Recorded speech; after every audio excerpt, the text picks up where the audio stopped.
it's about the truth coming out, and it's about, truly honoring those children. For the Tk'emlúps Secwe First Nation, there were always suspicions. But with new ground-penetrating radar, the Interior BC First Nation says they have discovered in an unmarked grave the remains of 215 children.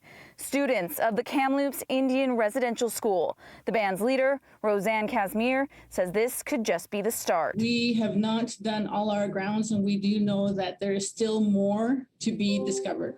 We know that through the TRC how many missing children there are, and we know that there is still a lot of work. Kamloops Indian Residential School was the largest in the Indian Affairs residential school system, taking children from as far north as the Yukon and as far east as Alberta. Community members always suspected children there had died and were buried without graves, without records, and without notifying family.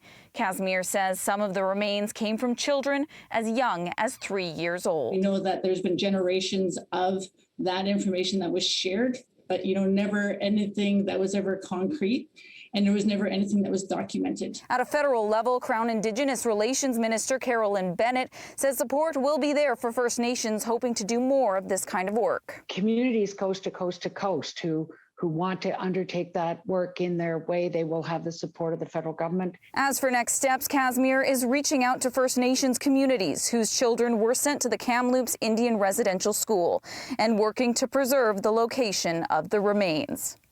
In Vancouver, Ashley Burr, City News.